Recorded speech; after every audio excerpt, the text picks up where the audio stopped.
چاہت کا عنوان پیر عثمان حنفی، رہبر ہے ذیشان پیر عثمان حنفی۔ چاہت کا عنوان پیر عثمان حنفی۔ الحمدللہ وحدہ والصلاة والسلام علی من لا نبی بعدہ، اما بعد فاعوذ باللہ من الشیطان الرجیم، بسم اللہ الرحمن الرحیم۔ والعصر ان الانسان لفی خسر الا الذین آمنوا وعملوا الصالحات وتواصوا بالحق وتواصوا بالصبر۔ صدق اللہ العظیم وصدق رسولہ النبی الأمی الکریم، ونحن على ذلك لمن الشاہدین والشاکرین، والحمد للہ رب العالمین۔ درود شریف پڑھیں۔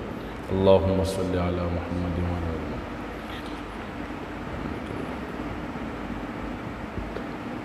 نہ دنیا سے، نہ دولت سے، نہ گھر آباد کرنے سے، نہ دنیا سے، نہ دولت سے، نہ گھر آباد کرنے سے تسلی دل کو ملتی ہے خدا کو یاد کرنے سے۔ میرے انتہائی واجب الاحترام ناظرین کرام، سامعین کرام، آج ہمارا یہاں جمع ہونا ایک مقصد کے لیے ہے، ایک فکر کے لیے ہے، ایک سوچ کے لیے ہے۔ کوئی انسان کاروبار کے لیے کہیں جمع ہوتا ہے، میٹنگ کرتا ہے، تو اس کا وہاں جانے کے لیے جب دل بھی کرتا ہے تو ایک غرض کے لیے کرتا ہے کہ میں یہاں جاؤں گا، میرا یہاں فائدہ کیسے حاصل ہوگا مجھے۔ اگر کاروبار میں پارٹنرز ہوتے ہیں، شیئرنگ ہوتی ہے، جو لوگ بھی ہوتے ہیں، جانے سے پہلے سوچ سمجھ کر جاتے ہیں کہ ہم وہاں جا کر کیا باتیں کریں گے، لیکن ہم یہاں آئے ہی اللہ کی رضا کے لیے۔ ہمارا یہاں جمع ہونا اللہ کی رضا ہے، ہمارا یہاں بیٹھنا اللہ کی رضا ہے، ہمارا یہاں سوچنا اللہ کی رضا ہے۔ تو ہم یہاں بیٹھے ہی اللہ کی رضا کے لیے ہیں، ایک فکر سے ہیں، ایک سوچ سے ہیں۔ آج کامیابی انسان کس چیز میں سمجھتا ہے؟ بڑی گاڑی میں سمجھتا ہے، بڑی عزت میں سمجھتا ہے، بڑی شہرت میں سمجھتا ہے۔ انسان اسی چیز میں کامیابی سمجھتا ہے کہ بڑی شہرت ہو، بڑا نام ہو، بڑا پیسہ ہو، بڑے بزنس مین ہو، بڑے بڑے تعلقات ہو۔ میں 2 ماہ سے سفر میں تھا، 2 مہینے میں سفر میں گزارے۔ رمضان سے میں سفر میں رہا اور میری کل سفر پورا ہوا۔ بیچ میں آیا گھر میں، لیکن ایسے آیا کہ مہمانوں کی طرح آئے۔ باہر ممالک کے سفر بھی ہوئے الحمدللہ بیچ میں۔ پھر جب میں باہر ممالک میں گیا، میں نے ایک چیز دیکھی، میں جس کے ساتھ بھی اٹھا بیٹھا، میں نے ایک چیز دیکھی کہ سب کے دلوں میں ایک بات ہے کہ ہمارے تعلقات جو ہیں وہ بڑے ہونے چاہیے، ہمارے رشتے جو ہیں بڑے ہونے چاہیے، ہمارے نام جو ہیں وہ بڑے ہونے چاہیے۔ میں نے کسی کے دل میں یہ نہیں پایا، کیا نہیں پایا؟ کہ ہمارا تعلق ایسے لوگوں سے ہونا چاہیے کہ وہ اللہ والے ہوں گے۔ کچھ لوگ ایسے بھی ملے ہیں، لیکن میں اکثریت پہ بات کر رہا ہوں۔ آج ایک تصور بنے، کانسیپٹ، کہ جتنا بڑا رشتہ ہوگا، جتنے بڑے پیسے ہوں گے، وہ بندہ کامیاب ہے۔ وہ بندہ کامیاب نہیں ہے۔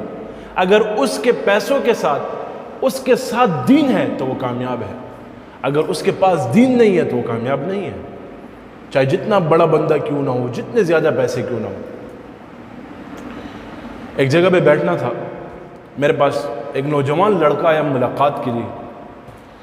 تو جب میں ساتھ بیٹھا تو میں نے ایک سوال کیا اس سے، اس نے مجھ سے سوال کیا کہ حضرت، میں نے کہا جی، کہتا ہے مجھے ایک سوال کا جواب چاہیے۔ میں نے کہا بولے؟ کہتا ہے میں ایسا بننا چاہتا ہوں، میرے کالج میں ایک ایسا لڑکا ہے کہ اس کے والد کے پاس بہت پیسہ ہے، بہت پیسہ ہے، اتنا پیسہ ہے کہ حد نہیں ہے، میں ویسا بننا چاہتا ہوں۔ تو اتفاقاً میں نے اس کی یہ بات سن لی. پھر میں کھانے پہ بیٹھا تھا تو اس کو میں لوگ بہت زیادہ تھے میرے ساتھ مجھ سے مل رہے تھے تو اس کو میں جواب نہ دے سکا. 2 دن بعد اسی لڑکے کے جو دوست تھے اس کے والد نے مجھے مدعو کیا تھا. مجھے نہیں پتا تھا کہ یہ اس لڑکے کا وہ جو جس جیسے بننا چاہ رہا ہے یہ وہ بندہ ہے. تو ادھر یہ لڑکا دوبارہ آیا. اب میں وہاں بیٹھا تھا تو وہ مجھ سے بات کر رہا تھا. وہ آدمی وہ شخص ملاقات کر رہا تھا. ملاقات کرنے کے بعد اس نے میرے ساتھ باتیں کی. تو مجھے کہا آپ کہاں کہاں سفر کیا آپ نے؟ میں نے کہا یہاں گیا وہاں گیا یہاں گیا. کہتا ہے آج 2 سال ہو گئے میں گھر سے نہیں نکل سکتا. میں نے کہا کیوں؟ کہتا ہے باہر نکلتا ہوں دل گھبراتا ہے, اندر آتا ہوں دل خفا رہتا ہے, باہر جاتا ہوں کبھی کیا ہوتا ہے کبھی کیا ہوتا ہے.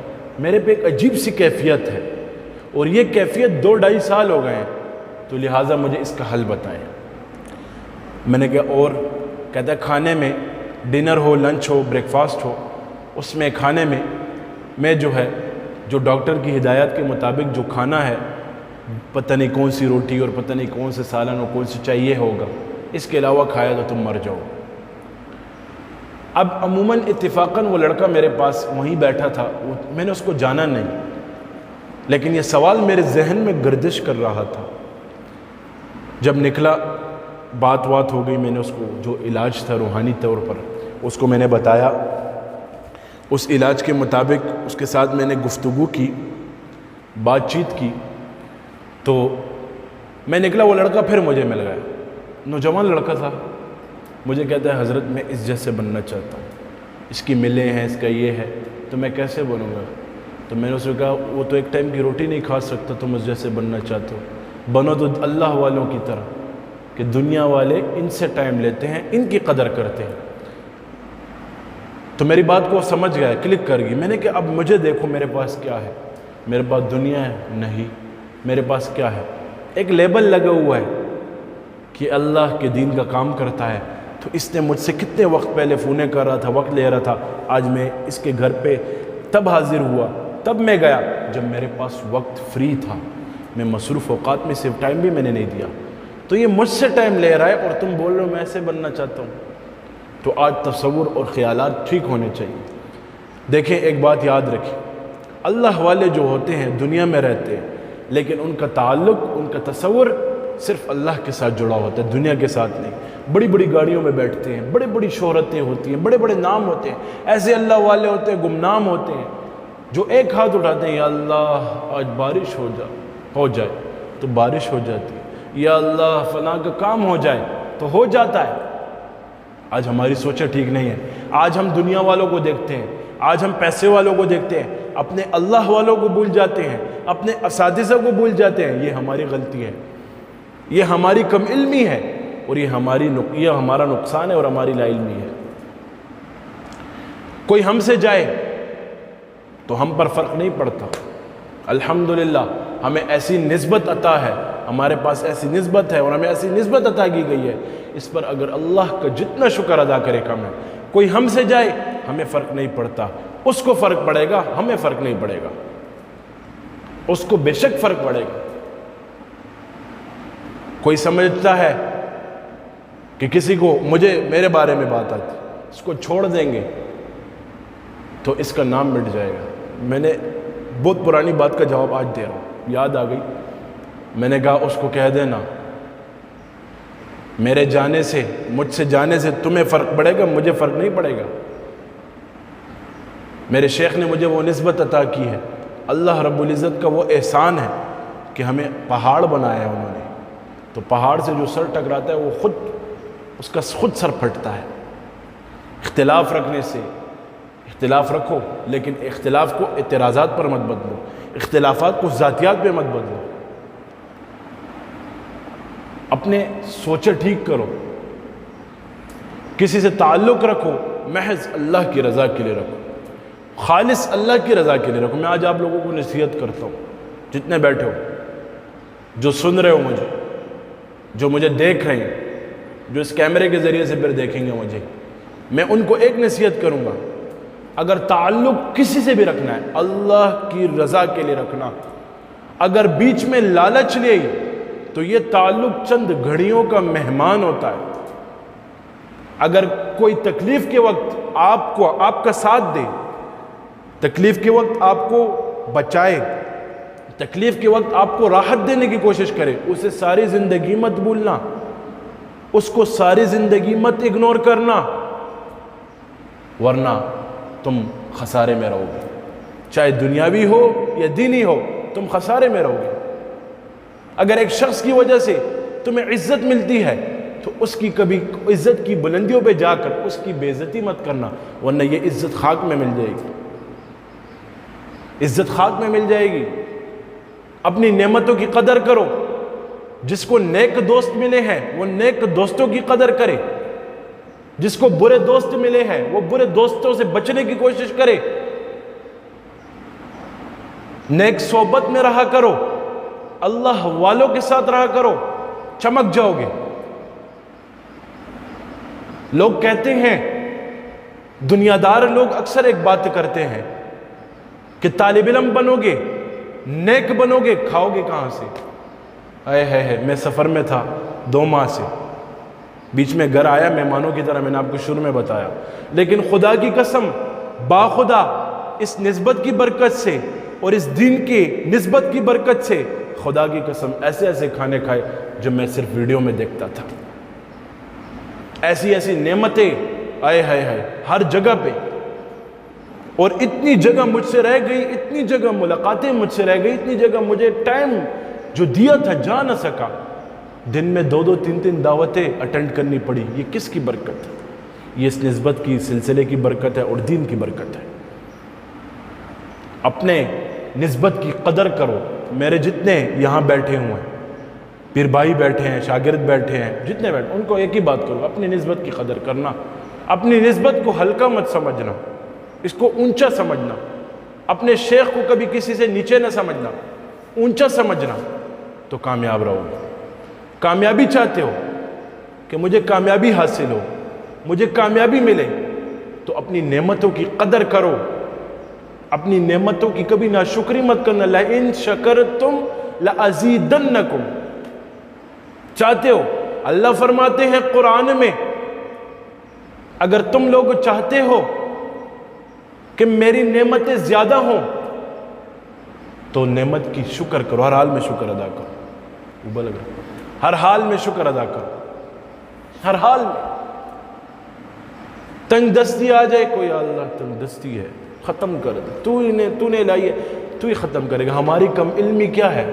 ہمارا ظرف کتنا ہے؟ میں آپ کو بتاتا ہوں ہمارا ظرف کتنا ہے۔ الحمدللہ ہمارا ظرف کتنا ہے؟ ہم اللہ کے سامنے رونے سے پہلے دنیا کے سامنے روتے ہیں جب ہم پر تنگ دستی آتی ہے۔ تنگ دستی کس نے لائی؟ اللہ نے۔ تکلیف کس نے لائی؟ اللہ نے۔ پریشانی کس نے لائی؟ اللہ نے۔ ختم کون کرے گا؟ اللہ ختم کرے گا۔ اللہ کے ہو جائیں، کیا ہو جائیں؟ اللہ کے ہو جائیں۔ میں ایک سوال کرتا ہوں، یہ بات میں نے ایک کالج میں بھی کی، آج میں یہاں کرتا ہوں۔ اگر ایک شخص ہے، اگر ایک شخص یا میں یا کوئی اور یا کوئی ایکس وائی زیڈ، وہ دنیا کی نعمتیں جو ہے وہ گننا چاہے نہیں گن سکتا۔ کوئی پتے گننا چاہے درختوں کی، میں یہ کہتا ہوں گن سکتا ہے۔ دنیا کی میں کہتا ہوں گن سکتا ہے، میں بہت بڑی بات کرنے والا ہوں۔ اگر پتے گننا چاہے، ستارے گننا چاہے، گن سکتا ہے، لیکن میں باخدا یہ کہتا ہوں کوئی نعمتیں گننا چاہیے کہ انسان پر جتنی نعمتیں ہیں اور جتنی نعمتیں اس پر برس رہی ہیں اللہ کی طرف سے، یہ نہیں گن سکتا، کیونکہ قرآن میں آیا ہے وَإِن تَعُدُّوا نِعْمَةَ اللَّهِ لَا تُحْصُوهَا۔ اللہ کے ہو جاؤ میرے بھائیو، اللہ کے ہو جاؤ۔ کیا مخلوق کے پیچھے پڑے ہو؟ اب دھوکہ دینے کا وقت آ جائے، میں اکثر دیکھتا ہوں کچھ لوگ بیٹھے ہوں گے، بہت بڑے بنیں گے بہت بڑے بنیں گے، دھوکہ دینے کا وقت آ جائے، کیسے دھوکہ دیتے ہیں؟ ایک نے مجھے کہا، میں آپ کو بات بتا رہا ہوں، میرے ساتھ یہ واقعات بہت گزرے، مجھے کہا مجھے 10 لاکھ روپے دو۔ میں نے کہا 10 لاکھ دوں گا تو کیا ہوگا؟ کہتے ہیں 10 لاکھ کو 20 لاکھ بناؤں گا. میں نے کہا پہلے اپنے بناؤ پھر ہم سے لو. پہلے اپنے لیے بنا لو پھر ہم سے لو. یہ کون سے فراڈ تم لوگوں نے شروع کیے ہوئے؟ جھوٹ موٹ کے بڑے بڑے ڈیلر بنے ہوگے, بڑے بڑے بزنس مین بنے ہوگے. اللہ معافی دے, میں بات دوسری طرف چلی گئی. میں آپ لوگوں کو سمجھا رہا ہوں, آپ لوگوں کی عقل میں یہ بات لانا چاہ رہا ہوں, ایسے لوگوں سے بچو جو ایسی باتیں کرتے ہیں کہ 10 لاکھ سے 20 لاکھ بناتے ہیں, 5 لاکھ سے 10 لاکھ بناتے ہیں. اصل چور یہی ہوتے ہیں, اصل چور یہی ہوتے ہیں. جو زیادہ باتیں کرتا ہے نا, جو بولتا ہے میں نے یہ کیا, 30 مار خان بنا ہوتا ہے, میں نے وہ کیا, فون اٹھائے گا, یہ ہوا وہ ہوا یہ ہوا, میرے ادھر تعلق ہے, اس سے بچ کے رہو. جس کا تعلق ہوتا ہے وہ نہیں بتاتا, وہ جس کا ہوتا ہے وہ تمہیں بس لگا رہتا ہے. ایک کے ساتھ میں بیٹھتا تھا, 4-4 5-5 گھنٹے بیٹھا رہتا تھا. میں کہتا تھا یار اس نے کون سی بات کی. وہ کام کی بات کرنا چاہتا تھا, وہ کرنا چاہتا تھا, لیکن وہ اتنی لمبی باتیں کرتا تھا کہ میں کہتا تھا یار اس نے کون سی بات کی اور اس کی کون سی بات پہ عمل کروں. میں نے یہ کیا, میں نے وہ کیا, میں نے وہ کیا, میں نے یہ کیا, میں نے یہ کیا, میں نے وہ کیا. میں نے کہا یار یہ کیا لگا ہوا ہے, یہ چاہ رہا کیا ہے مجھ سے. پھر جب اینڈ میں نتیجے پتہ چلا تو مجھ سے کیا چاہ رہا تھا, پیسے لوٹنا چاہ رہا تھا. ہم تو اسی معاملات پہ چلتے ہیں, استخاروں پر چلتے ہیں. اللہ نے ہمیں بہت بڑی نسبت نوازی ہے, تو نسبت کی قدر کرو. میں بات مختصر کر رہا ہوں, ختم کروں, نماز کا وقت بھی ہے. اپنی نعمت کی قدر کرو, نیک صحبت اختیار کرو. وہ جس نے آپ کے ساتھ اچھا کیا ہے اس کے ساتھ اچھا کرو, اس کے ساتھ اچھا کرو. جو برے وقت میں آپ کا ساتھ دے تو اس کو مت بھولنا. کوئی نیکی کرے اس کو مت بھولنا, جب آپ نیکی کرو اس کو بھول جاؤ. کیا کوئی نیکی کرے اس کو یاد رکھنا, جو آپ کے ساتھ نیکی کرے اس کو یاد رکھنا, اور آپ جس کے ساتھ نیکی کرو اس کو بھول جاؤ. آج جب نعمتوں کی برسات ہوتی ہے ہم پر, کیسے ہوتی ہے؟ ہم شکر کریں ہر حال میں, الحمدللہ الحمدللہ, ذکر اذکار کریں. مناجات مقبول کو اپنا معمول بنا لو. کس کو؟ مناجات مقبول کو اپنا معمول بنا لو. منزل صبح شام پڑھو, استغفار پڑھو, بسم اللہ پڑھو, زندگی گزارو. دیکھیں ہمیں زندگی عطا کی گئی ہے, ملی ہے اور مل گئی ہے ہمیں. اس میں ہم دنیا کے لیے وقت بہت نکالتے ہیں, لیکن اللہ کے لیے کوئی وقت نہیں نکالتے. ذکر اذکار کے لیے ہم کوئی وقت نہیں نکالتے. یہ ہماری کم علمی ہے, کمزوری ہے. تو اپنے جو معاملات ہیں اس کو ٹھیک رکھنا چاہیے. اپنے بچوں کے بھی بہت سے معاملات ایسے آتے ہیں کہ مجھے لوگ کہتے ہیں ہمارا بچہ خراب ہو رہا ہے, ہمارا بچہ بری صحبت میں بیٹھ رہا ہے, یہ کر رہا ہے. تو آپ شروع میں اس کو نیک صحبت دے دو نا. اب شروع میں, اب اگر اس عمر میں اگر آپ, ایک بچہ میرے پاس آیا تھا, ہماری صحبت میں بیٹھا رہتا تھا, تنگ ہوتا تھا, 3-4 ہفتے تنگ رہا, پھر الحمدللہ ٹھیک ہو گیا. لیکن وہ ایسا تنگ ہوتا تھا میں آپ کو بتا نہیں سکتا, کیونکہ اس کو شروع سے اچھی صحبت نہیں عطا کی. اللہ تبارک و تعالیٰ ہم سب کو ان باتوں پر عمل کرنے کی توفیق نصیب فرمائے. وآخر دعوانا, دعا کر لیں گے, آمین. الحمدللہ رب العالمین والعاقبۃ للمتقین والصلاۃ. یا اللہ ہمارے گناہوں کو معاف فرما دے. یا اللہ حاضرین مجلس کی جتنی خواہشات ہیں حاجات پوری فرما. یا اللہ ہم سے راضی ہو جا, ایسا راضی ہو جا دوبارہ ناراض ہو. یا اللہ ہماری مشرق کمزوروں کو معاف فرما دے. یا اللہ ملک پاکستان کی حفاظت فرما دے. یا اللہ اس کی جتنی سرحدات ہیں اس کی حفاظت فرما دے. یا اللہ ان کی محافظین کا تو محافظ ہو جا. یا اللہ اس کے جو محافظین ہیں اللہ تو ان کا نگہبان ہو جا. یا اللہ جو ان کے محافظین ہیں ان کو تو غیبی امداد کر دے. یا اللہ غیبی خزانوں سے ان کی مدد کر دے. یا اللہ یقیناً جو آج ہم سکون کی نیند سوتے ہیں اللہ یہ ان کی برکت ہے. یا اللہ پولیس والوں کی برکت ہے, فوج والوں کی برکت ہے, ہمارے اداروں والوں کی برکت ہے. یا اللہ تو ان کا محافظ ہو جا, ان کا حامی ناصر ہو جا. یا اللہ ان کا نگہبان ہو جا. یا اللہ ہم سب کا نگہبان ہو جا. یا اللہ ملک پاکستان کی حفاظت فرما دے. یا اللہ اس میں جو مہنگائی عروج پر ہے یا اللہ اس مہنگائی کو ختم فرما دے. یا اللہ مسلمانوں کو وہی جو نبی علیہ السلام کے زمانے والا ولولہ ہے دبدبہ نصیب فرما دے. یا اللہ ایسا راضی ہو جا دوبارہ ناراض نہ ہو. نبی علیہ السلام نے جو خیر کی دعائیں مانگی ان میں ہمارے حصہ فرما دے. جن شرور سے پناہ مانگے ان سے ہمیں نجات نصیب فرما دے. وصلی اللہ تعالیٰ علی خیر خلقہ محمد وعلی آلہ وصحبہ اجمعین.